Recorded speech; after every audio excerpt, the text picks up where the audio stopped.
નમસ્કાર, આપ જોઈ રહ્યા છો જેકેએસ ન્યૂઝ ગુજરાતી। વાત કરું અમરેલી તાલુકાના બાબાપુર ગામમાં દીપડાએ બાળક પર હુમલાનો મામલો।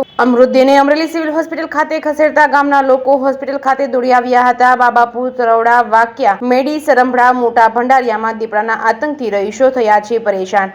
બાબાપુરની સીમ વિસ્તારમાં જ્યાં સુધી દીપડો પાંજરે નહીં પુરાય ત્યાં સુધી બાળકનો મૃતદેહ સ્વીકારવામાં નહીં આવે તેવું ગામના લોકોએ જણાવ્યું છે। હવે ફોરેસ્ટ વિભાગ દ્વારા ઝડપી કામગીરી કરવામાં આવે તેવી લોક માંગ ઉઠવા પામી। જેકેએસ ન્યૂઝ ગુજરાતી સાથે જૈનિક સુજિત્રા, અમરેલી।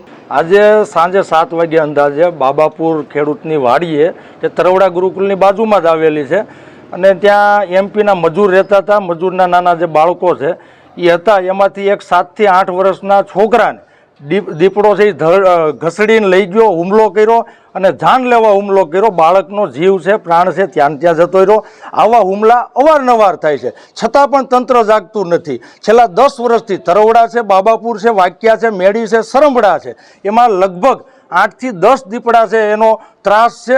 અવારનવાર ખેડૂતો ઉપર હુમલા થાય છે, અવારનવાર મજૂર ઉપર, મજૂરના બાળકો ઉપર હુમલા થાય છે અને દર વર્ષે કેટલાય માનવભક્ષી દીપડા છે આવા નિર્દોષ બાળકોનો અને માનવનો ભોગ લે છે, છતાં પણ વનતંત્ર, આ જંગલ ખાતું છે એની નીંદર ઉડતી નથી। અમરેલીની અંદર ડીએફઓની જે કચેરી હોવી જોઈએ એ પણ આ તંત્રના પાપે ડીએફઓની કચેરી બંધ કરી દેવામાં આવી છે, પાલીતાણા શિફ્ટ કરવામાં આવી છે। તો અમરેલી જિલ્લાના ખેડૂતોને રજૂઆત કરવા જવું ક્યાં? અને જ્યારે ફરિયાદ કરવામાં આવે, રજૂઆત કરવામાં આવે ત્યારે જંગલ ખાતાના અધિકારીઓ માત્ર ને માત્ર પાંજરું મૂકીને સંતોષ માને છે, કોઈ સંતોષકારક કામગીરી કરવામાં આવતી નથી। તો ક્યાં સુધી માણસોનો ભોગ લેવાશે? ક્યારે તંત્ર જાગશે? જ્યાં સુધી આ માનવભક્ષી દીપડો છે એને પકડવામાં નહીં આવે ત્યાં સુધી આ તંત્ર સામે અમારા પંથકના જે ગ્રામજનો છે, લોકો છે, એ આની આકરા પાણીએ અને આંદોલન કરવું પડે તો આંદોલન પણ કરશું। અને જ્યાં સુધી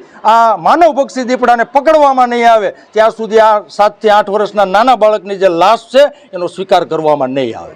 મારું નામ શ્યામલ મહેતા છે અને બાબાપુર ગામનો વતની છું। બાબાપુરમાં છેલ્લા 1 દશકથી રાની પશુઓ, સિંહ, દીપડાનો ત્રાસ ખૂબ છે। વારંવાર ખેડૂતો ઉપર હુમલા કરે છે।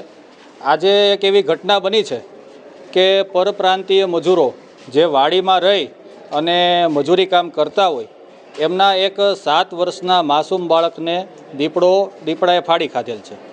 હવે આ ઘટના ખૂબ ગંભીર છે। લોકો રાત્રિના અહીંયા લાઇટ આપવામાં આવે છે એટલે રાત્રિના ખેતી કરવા જાય છે, તેમના બધાના જીવ પર જોખમ છે। મજૂરો આના કારણે મળતા નથી, રાની પશુઓના ત્રાસને કારણે ખેતી પડી ભાંગવાની સ્થિતિ ઉત્પન્ન થઈ છે। બાબાપુર, તરવડા, મેડી, સરંભડા આજુબાજુના દરેક વિસ્તારની અંદર આને કારણે ખૂબ ગંભીર અસરો થઈ છે અને હવે હજી જો આ પ્રાણીને નહીં પકડવામાં આવે તો આ નરભક્ષી થઈ જશે અને કેટલાનો જીવ લે એ કંઈ નક્કી નથી। એટલે તંત્ર સત્વરે આનું કંઈ કામગીરી કરે અને આ રાની પશુઓથી આ વિસ્તારને છોડાવે તેવી વિનંતી છે।